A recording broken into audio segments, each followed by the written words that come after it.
नमस्कार. जय प्रवासी. मी शंकरराव नांदेडकर, प्रवास प्रवास संघटना अध्यक्ष. याची बसस्थानकमध्ये काँक्रिटीकरण झालेले आहे आणि नांदेड जिल्ह्यामध्ये बसस्टँड ते पूर्ण काँक्रिटीकरण होत आहे. या काँक्रिटीकरणासाठी आम्ही विश्वास प्रवास संघटनेतर्फे माननीय कलेक्टर साहेब, मुख्यमंत्री साहेब व इतर सर्व पालकमंत्री सर्वांना आम्ही पाठपुरावा केला होता. आणि या पाठपुराव्याचं फळ म्हणजे आज सगळ्या नांदेड जिल्ह्यामध्ये काम चालू आहे. आणि जेव्हा आम्ही कलेक्टर साहेबांना परवा दिवशी भेटलो होतो, त्यांनी त्यावेळेसच सांगितलं की व्यक्तिशः तुम्हाला भेटून मी टाईम देतो आणि तुमच्याशी चर्चा करतो. त्याप्रमाणे आज कलेक्टर साहेबांना आम्ही ह्या कामाबद्दल त्यांनी ताबडतोब या कामाचा पाठपुरावा करून त्यांनी आदेश देऊन बसस्टँड त्याचं स्थलांतरित केलं होतं. आणि त्या कामामध्ये अत्यंत जलद गतीने ते काम पूर्ण झालेलं आहे. त्याबद्दल त्यांचा आम्ही सत्कार केलेला आहे.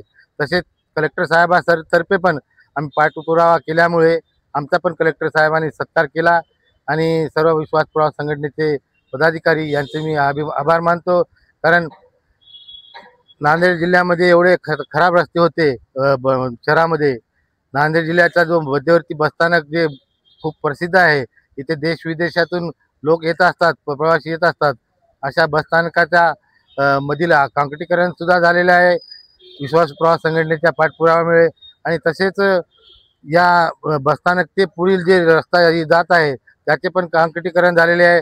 याबद्दल मी सर्व मुख्यमंत्री, कलेक्टर साहेब, मंत्री, पालकमंत्री तथा नांदेडचे नागरिक जनता यांचा सर्वांचा मी आभार मानतो. कारण विश्वास प्रवास संघटनेने जे पाठपुरावा केलेले आहेत त्याचे दस्तावेज तथा इतर कागदपत्र साहेबांना दाखवून त्याचा आम्ही त्यांना पाठपुरावा कसा बदल केलेला आहे ते आम्ही दाखवलेला आहे. आणि साहेबांनी सुद्धा अतिप्रसन्न होऊन आमचे धन्यवाद मानले.